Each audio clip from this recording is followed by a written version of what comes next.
Seok-jin spent 3 months planning this night, the venue, the guest list, the exact seat where his ex-wife would have to watch him win. What he didn't plan for was her husband. You have been invited to my wedding. Oh, I wouldn't miss this for the world. It'll be unforgettable. Let us go remind him who he married. She got the invitation and laughed. Then she called her husband, put on the red dress, and left. They said she'd never recover from the divorce. They said she'd disappear quietly.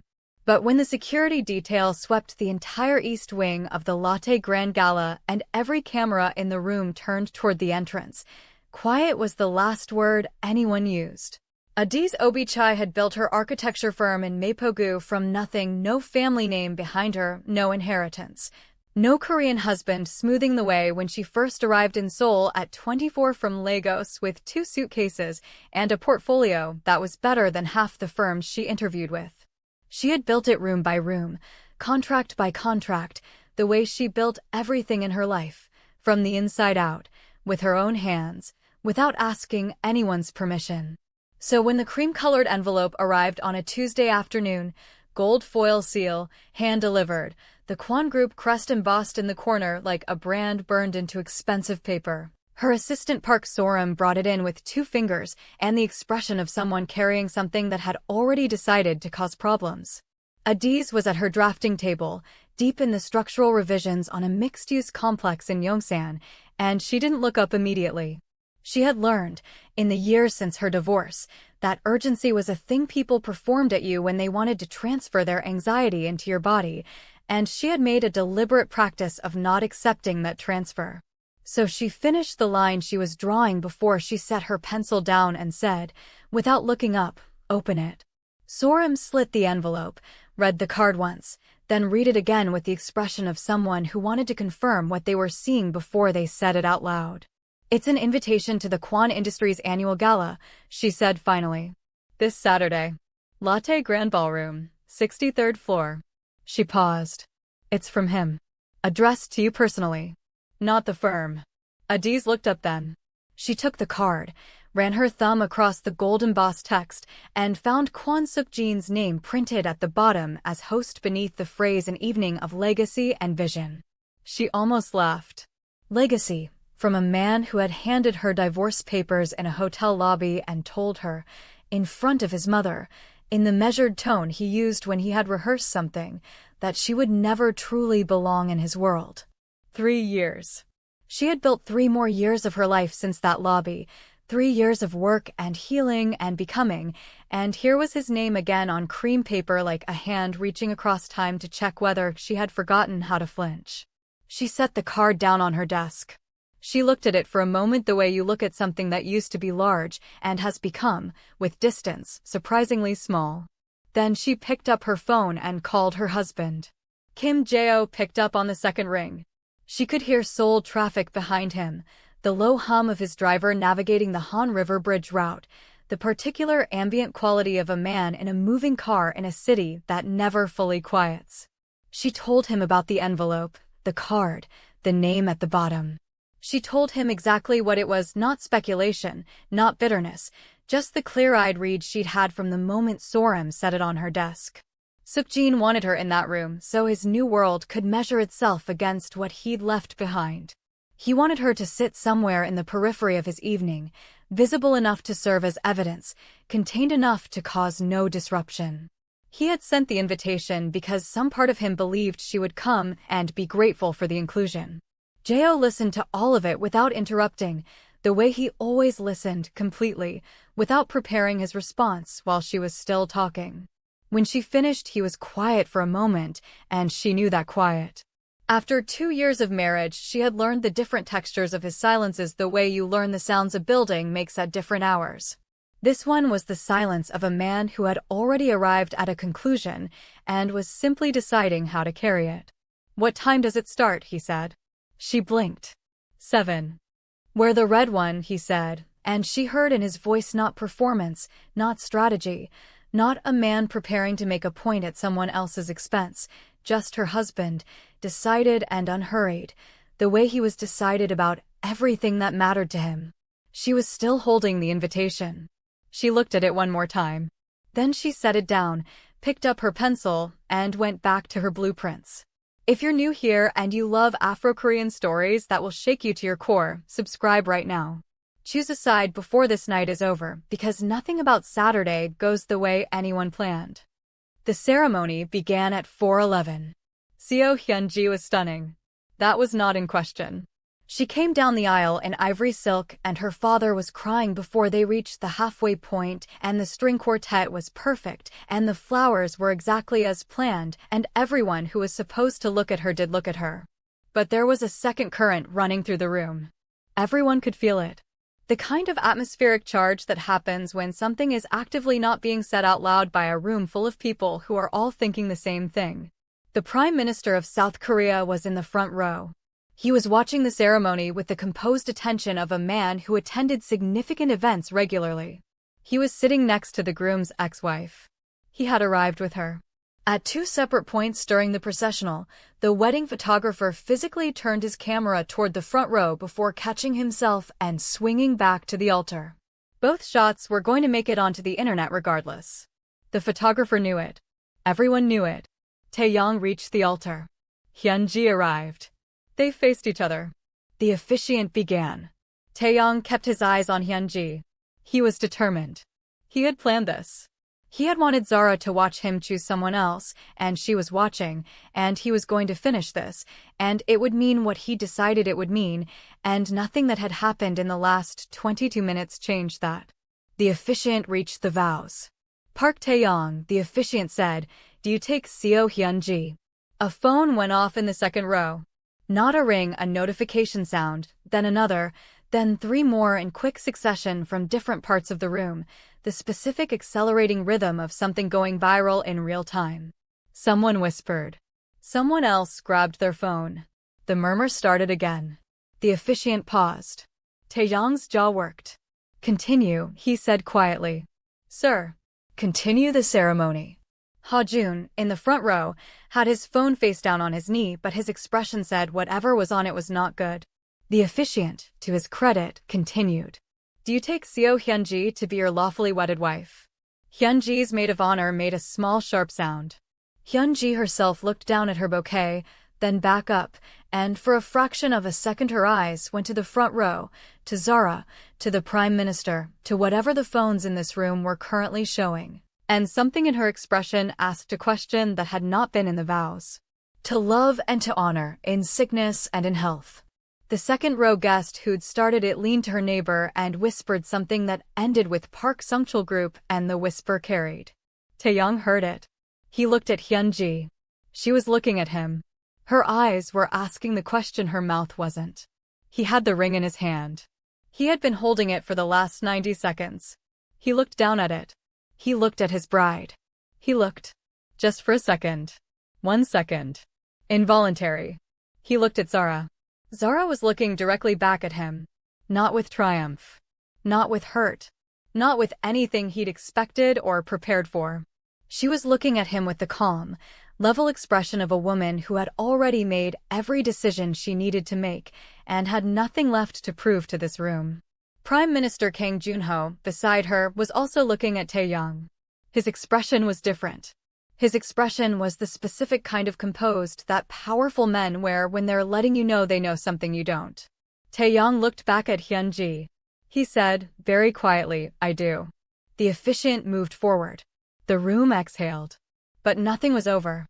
Everyone in that room could feel it. Nothing was remotely over. The reception was scheduled in the adjacent hall. What happened in the 40 minutes between the end of the ceremony and the beginning of dinner was later described by 6 different guests in 6 different ways, and all 6 descriptions agreed on one thing: no one had seen anything like it. First, 3 more press vans arrived on the street. Second, someone no one ever confirmed who had leaked a document. Not to the press, not publicly, but to the phones of approximately 14 key guests, including 2 members of the Park Seok-jin Group board who had been seated in the 3rd row. The document was 2 pages. It was very specific.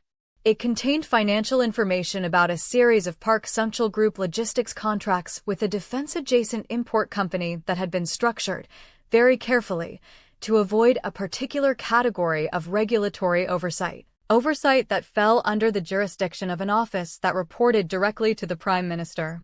By the time the cocktail hour started, four board members were in a corner talking in voices too low to hear. By the time dinner was announced, Tae-young's father, Park Sung-chul himself, 71 years old, iron-haired, the kind of man who had not visibly reacted to anything since 1987, was standing very still near the bar holding a glass he hadn't touched. Tae-young found him there. "Father." "Don't," the older man said. "I didn't know he was." "You invited her." His father's voice was barely above a murmur, and it cut like a wire. "You invited that woman to this wedding as a gesture. You wanted to make a point. You made a point." He finally looked at his son. "And she made a larger one." "I don't know what she told him. I don't know how she even knows." "She was married to you for 4 years," his father said flatly. "She knows exactly what she knows." Tae-young went very still. "The documents," he said slowly. "Yes. She kept copies." "Apparently." The weight of that landed. Tae-young set his champagne glass down on the bar with a click that was too sharp for the quiet moment. "She wouldn't," he said. "She would have used them during the divorce if she didn't need them during the divorce," his father said. "She needed them now." Across the room, at the head table, Hyun-ji was seated beside the empty chair that was supposed to be Tae-young's. She was speaking quietly to her maid of honor. Her father, the shipping magnate, was on his phone with an expression that said the call was professional and not good. And at the table nearest the window, not the front row this time, but a position with sightlines to every corner of the room, Zara Mensah sat across from Prime Minister Kang Joon-ho. And they were having what appeared to be a perfectly pleasant conversation over untouched appetizers, and she had still not looked at Tae-young again. If you're on Team Zara right now, drop a comment, because this woman came prepared. Ha-jun found Tae-young in the corridor outside the main hall at 6:23 p.m. "She's giving an interview," Ha-jun said without preamble. Tae-young stopped walking. "What?" "To the press pool outside. She walked out about 10 minutes ago with the Prime Minister, and there are cameras everywhere, and she is talking." Tae-young. "About what?" Ha-jun held up his phone. The screen showed a live feed, grainy, shot from behind a barrier, but clear enough. Zara, standing in the evening light outside the Grand Sirak, composed and warm, speaking into a cluster of microphones. The Prime Minister stood slightly behind her, not speaking, but present. Deliberately, visibly present. The cheer-in at the bottom of the feed read, "Breaking. PM Kong attends former Park Air wedding, Park Sung-chul group under scrutiny." "She's not talking about the wedding," Ha-jun said carefully. "She's talking about the foundation." "What foundation?" Ha-jun looked at him. "The one she started. The one that works with Korean African business development programs. The one that apparently, and I'm telling you what the reporter just said, not my interpretation, the one that apparently flagged the same regulatory issue to the PM's office 6 months ago as part of a compliance review." He paused. "She filed it through legitimate channels, Tae-young. She didn't leak anything. She reported it." Tae-young stared at the phone. "The document that's going around tonight," Ha-jun continued, "didn't come from her. The PM's office released it as part of an ongoing regulatory review that was already in progress. She just gave him a reason to attend. And he gave her a reason to have those cameras here." "She used my wedding," Tae-young said. "You used her first," Ha-jun said quietly. The corridor was very silent for a moment. "She knew I'd invite her," Tae-young said slowly. "It wasn't a question. She knew exactly what I was doing. The front row seat. The handwritten invitation. The note that said you'll want to see this," Ha-jun confirmed. "Yeah, she knew. And she turned it into," he gestured at the phone, at the cameras, at the full weight of the evening. "She turned the whole thing into a press event where the Prime Minister publicly associated himself with her foundation on the same day a story drops about your company's compliance issues," Ha-jun said. "Yeah, I think that's about right." Tae-young leaned against the corridor wall. His wedding suit, which had been perfect at 3:47 p.m., felt like a costume. "She didn't come to watch me move on," he said. "No," Ha-jun said. "She came to move forward." Ha-jun didn't answer. He didn't need to. Comment below right now, are you Team Adaeze or did Seok-jin deserve to see exactly what walked through that door? And if you're not subscribed yet, you need to be, because this story is about to go somewhere nobody's coming back from. Choi Yoona found out about the photo the way she found out about most things that mattered from her publicist, who texted a screenshot with 3 fire emojis and no accompanying explanation, which was its own kind of explanation. She was in the powder room when it arrived. She looked at the image for a long time. She had known about the ex-wife in the theoretical sense. Seok-jin had mentioned the marriage once or twice in the measured, careful way he talked about things that had cost him something, framing it as complicated, mutual, concluded. He had said her name, Adaeze, with the particular neutrality of a man who has practiced saying a word until it stops sounding like what it is. What he had not said, what no careful framing could have prepared her for, was the woman in this photograph. Yoona looked at the red dress and the crown of locks and the way Adaeze moved through that cleared corridor like she had designed the room's deference herself, and she understood something that she filed quietly away without naming it. The way intelligent women sometimes do when they see a truth that will require a decision later. She straightened her dress, checked her lipstick, and walked back out into the ballroom. She found Seok-jin at the east edge of the room talking to 2 board members with the practiced ease of a host in his element, and she recognized his body position immediately because she had learned to read him in the months they'd been together. The specific angle of his posture that meant his attention was somewhere other than the conversation he was sustaining. She came to stand beside him, slid her hand into the crook of his arm, smiled at the board members. They smiled back. She waited for a natural pause and then leaned close to his ear. "You invited her," she said. Not a question. His jaw tightened by a fraction. "She's a legacy guest," he said. "She came with Kim Jae-oh," Yoona said. "I'm aware," he said, in the tone of a man who is very much aware and very much not ready to discuss it. She pulled back slightly to look at his face and found there, behind the composed executive surface, he wore like a second suit, something she recognized because she had seen its cousin in her own mirror in the aftermath of her own worst relationship, not anger. Which would have been easier, but something older and less clean than anger. Something that had been there a long time. "Seok-jin," she said, her voice very quiet. "Why did you really invite her?" He said nothing. She removed her hand from his arm, gently, without drama, and stood beside him for a moment longer before she moved back into the room. Adaeze was talking to Dr. Seo Min-ji, a biotech founder seated at their table who had the particular kind of brilliant directness that Adaeze recognized and immediately liked, when she felt the familiar weight of being watched. Not the ambient attention she'd been fielding since they walked in, that was background noise by now, the room adjusting to a presence it hadn't planned for. This was specific. She knew the source without searching for it. She didn't search. She reached under the table and pressed her fingers lightly against Jae-oh's knee instead, and he didn't break his conversation with the trade logistics CEO who had recognized him and was explaining something about port infrastructure with great enthusiasm. But his hand moved from the back of her chair to her shoulder, a small warm weight settling there, and stayed. Dr. Seo Min-ji glanced between them with the undisguised delight of someone watching something genuine in a room built for performance. "How long have you 2 been married?" she asked. 2 years, Adaeze said. "You seem like 10, Min-ji said. Adaeze smiled. "We're working on it," she said. The trouble started at cocktail hour, which in the architecture of evenings like this one was exactly when trouble preferred to arrive. When the champagne had done just enough work to lower everyone's caution and the room had settled into the comfortable rhythm of itself. Seok-jin had been moving through the space doing what hosts do, grading and redirecting and managing the invisible engineering of a large social event, when his mother arrived.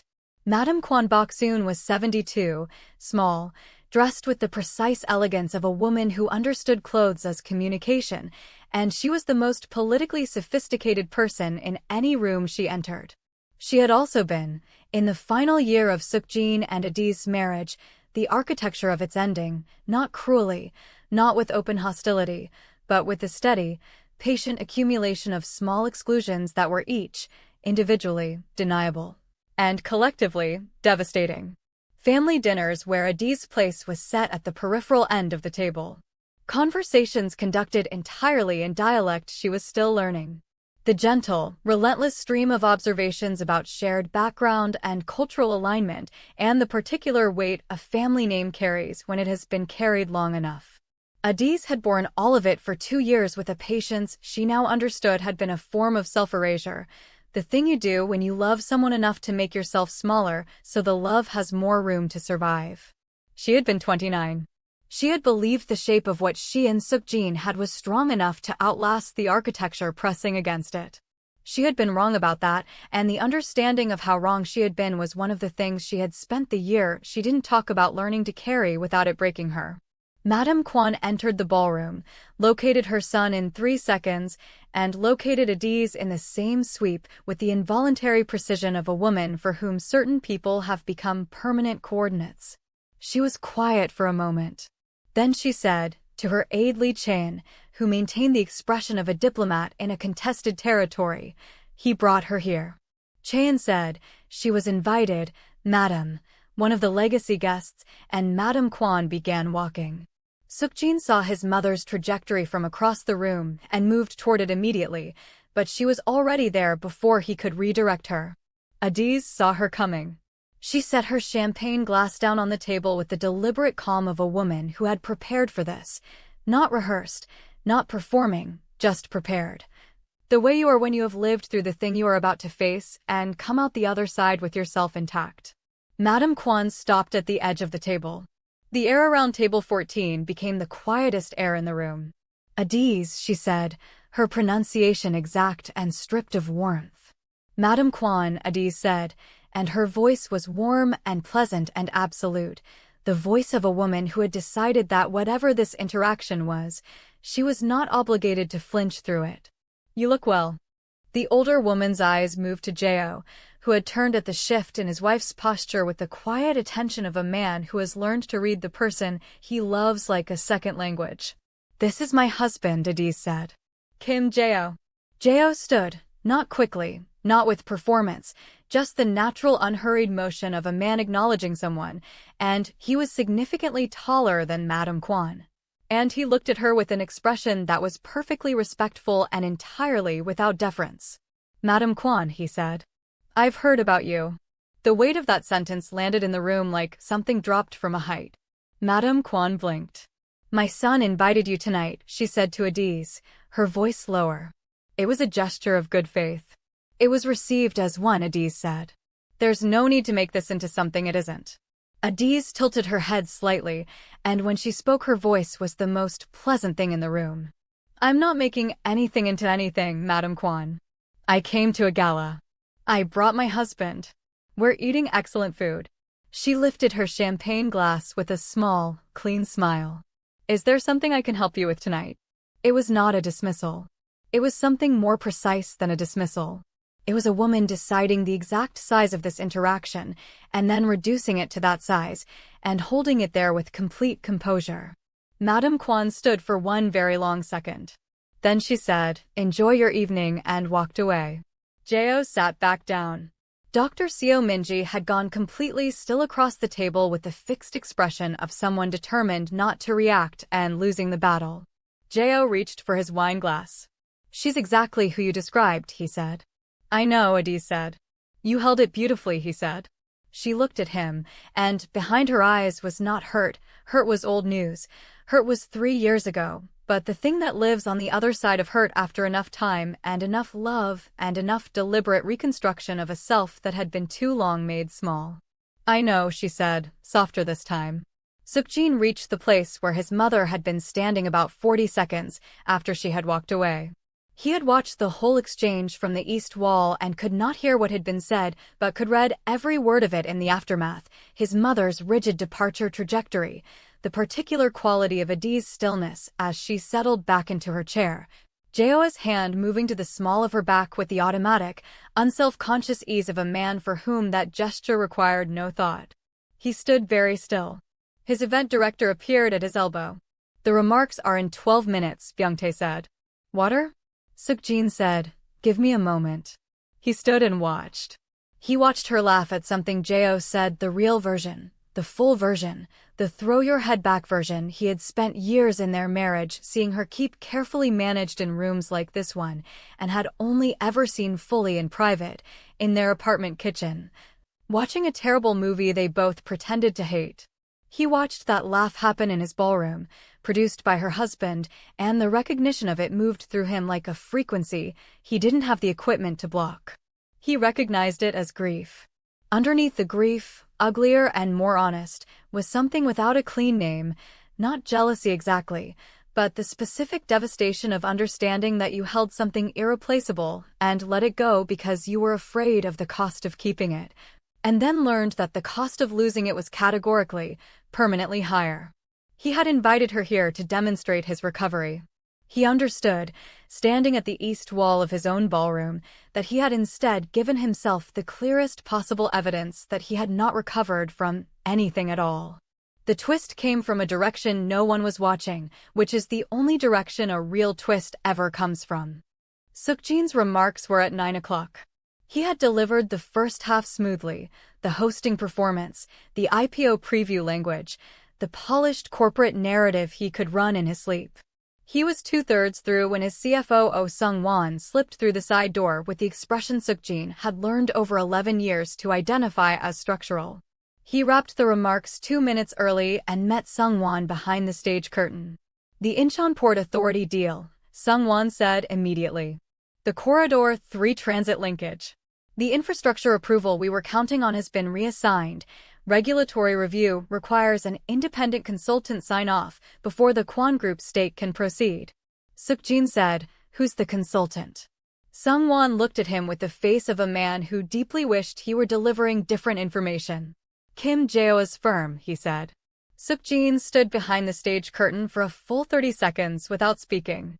The implications arranged themselves with the cold clarity of a structure under load. The Corridor 3 deal was the anchor of his entire IPO narrative. Without it, 6 months of valuation projections were exposed.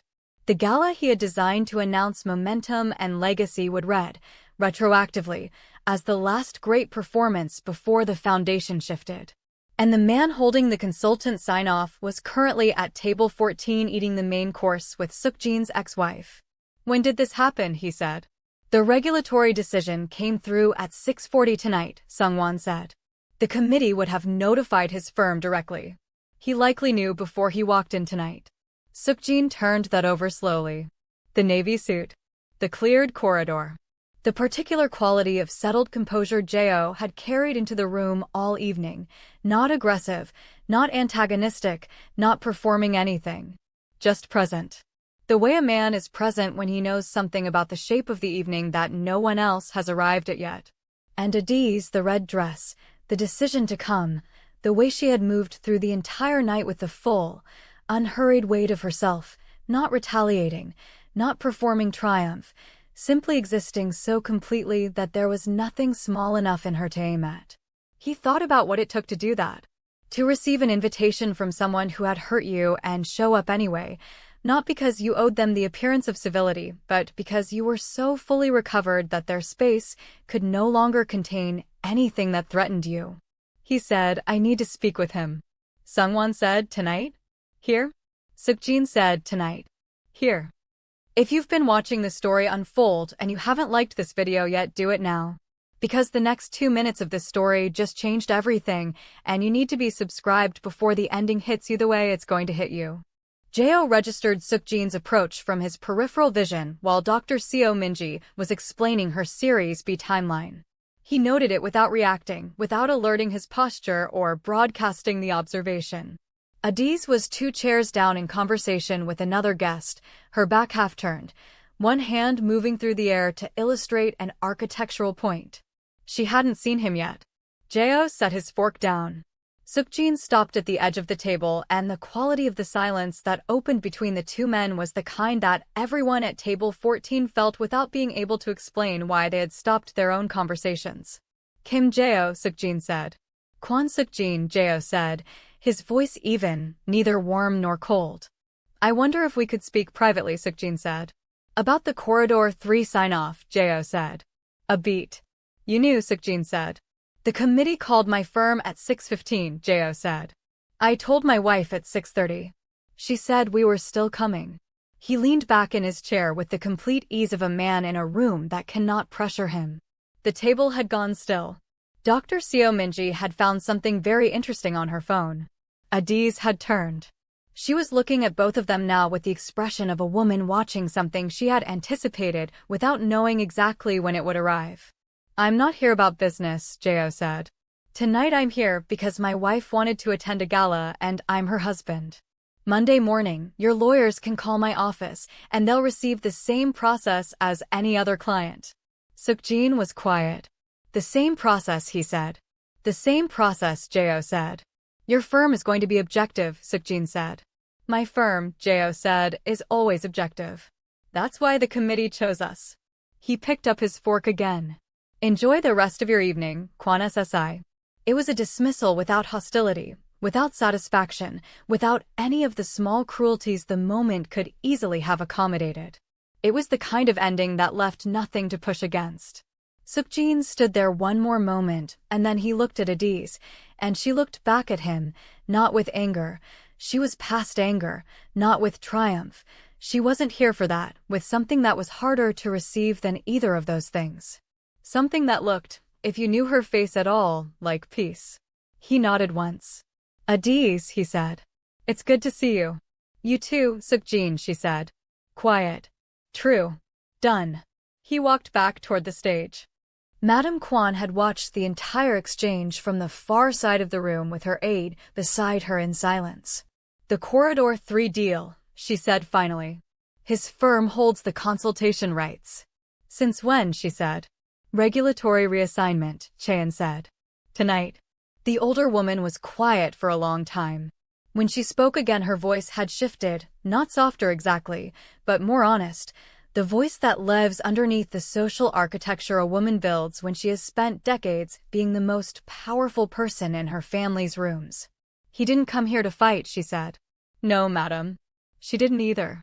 Cheon said nothing. Madame Kwon watched Kim Jae-oh refill his wife's water glass without being asked, without looking up from the conversation he'd resumed, the automatic fluency of a man for whom care had become so habitual it required no announcement. She thought, with the particular honesty that is only available in private, about the woman who had sat at the peripheral end of her family table for 2 years without once asking to be moved closer. Who had learned every dialect word she was given and used them carefully. Who had left her son's house without taking anything that wasn't hers. Who had, apparently, taken nothing with her when she left except the full and undiminished version of herself, and had gone on to build a life in the same city that was, by every visible measure, better and more complete than the one she had been offered. Madame Kwon had spent 3 years telling herself the divorce was the correct ending to the correct story. Standing in her son's ballroom, watching a man who had clearly understood from the beginning what her son had not, she found she could not locate the certainty she had maintained for 3 years. She did not say this out loud. But she stopped watching the table, and she did not go back. Close to midnight, the gala winding into its last hour, Adaeze stepped out onto the terrace. 63rd floor. Seoul spread below her in every direction, the lights on the Han River, the towers of Uido, the warm amber grid of a city that had not asked for her and had become, despite and because of everything, entirely hers. She had arrived here at 24 from Lagos with 2 suitcases and the particular combination of terror and certainty that only the very young can sustain simultaneously. And she had spent the years since then learning things that 24-year-old Adaeze could not have been told, only lived. That love is not the same thing as belonging. That you can be deeply loved by someone and still be, in the load-bearing structure of their life, a beautiful anomaly they don't know how to integrate. That the people who ask you to make yourself smaller do not do it because they don't see you. They do it precisely because they do, and the full size of you frightens whatever in them is too small to stand beside it. She had learned these things in this city, in a marriage she had given everything to, at a table where she was always seated slightly too far from the center. And she had stayed. That was the part that still surprised her sometimes. After the divorce, after the grief, after the year she had rebuilt herself room by room in the apartment she had bought in her own name before she ever met Seok-jin, She had stayed in Seoul, and Seoul had held her. And eventually she had found her way to a quiet man who had seen her completely and without exception from their first conversation and had never, not once, asked her to subtract anything from herself to make the equation work. The terrace door opened. She didn't turn around. She knew the sound. Jae-oh came to stand beside her at the railing, and they looked at the city together in the particular silence of two people who have learned each other well enough that silence is not empty between them. After a while she said, "I thought tonight would feel like more. Like a conclusion. A moment." "Did it?" he said. She considered the question honestly, the way she considered everything with him, without performance, without the edited version. "It felt small," she said. "In a good way. Like something that used to be very large in my life, and I looked at it tonight and it was just a man I used to know. A building I used to live in." Jae-oh nodded slowly. "And his mother tried it," he said. Adaeze laughed, the real one, the full one, the version she had spent too many years keeping managed in rooms that didn't deserve it. "She absolutely tried it," she said. "And you handled it," he said. "I handled it," she said. He turned to look at her then with the same straightforward attention he had given her in the elevator, before the doors opened, before all of it, complete, without agenda, without the faintest performance of what looking at her meant to him. "I'm proud of you," he said. Not for the gala, or the red dress, or the grace she'd carried through a room full of the complicated weight of her own history. For her. For all of it. For the woman on this terrace who had survived the version of herself that used to sit at that peripheral table and had become, through work and grief and time and the decision to stay whole, something the table could no longer contain. She leaned into him. He put his arm around her and they stood there looking at Seoul, and the city moved below them the way cities move, without interest in what people do in their vicinity, ongoing, enormous, indifferent in the way that large things are indifferent. Which is to say, not at all. Inside, Seok-jin sat at the host table with a glass of water he hadn't touched. Yuna had left an hour ago, not with a scene, not with accusations, just with the clear eyes of an intelligent woman who had looked at the evening and understood it more accurately than he had. She'd come to him quietly and said, "I think we both know this isn't the right time for us," and she hadn't been wrong, and he hadn't argued, and her absence from the chair beside him was the most honest thing in the room. He was thinking about a conversation he and Adaeze had once had in their apartment in Mapogu, early in the marriage, in the kitchen, late at night when they were both too tired for pretense. She had said, "I don't need you to complete me, Seok-jin. I need you to choose me. Every day. Deliberately. Without being asked." He had said he understood. He had believed he understood. What he had understood was a concept, not a practice. He had thought choosing once and maintaining it quietly was the same thing as choosing actively, visibly, repeatedly, in the way that could be seen and felt and counted on. He had not understood that love without daily deliberate action was just sentiment. Kim Jae-oh, he understood now, had understood the difference before he ever walked into a room with her. His phone buzzed with a message from his COO about the IPO timeline adjustment required by the Corridor 3 reassignment. He looked at it. He set it down. He picked up his water glass and drank and looked at the city out the ballroom windows and thought about what it cost to be the kind of man who understood something only after the understanding could no longer be used. Adaeze and Jae-oh left the gala at 12:19. The lobby security team tracked their exit with the same professional attention as the arrival. Someone posted a 10-second video, just the two of them moving through the lobby toward the exit, her hand in his, the red dress catching the light unhurried. The caption read, *, she came. She conquered. She went home with her husband, *, by morning it had 80,000 views. On Monday, Jae-oh's firm filed the initial documentation for the Corridor 3 independent consultation. Standard process. Objective. By the numbers. Adaeze was in a client meeting when her phone lit up with a message from a number she had removed from her contacts, but still recognized. *, I hope you know I'm glad you came Saturday. And I'm glad you're well. That's all I wanted to say, *, she read it once. Then she typed back, *, I know. Take care of yourself, Seok-jin, *, she set the phone down and returned to her meeting. That was it. No more, no less.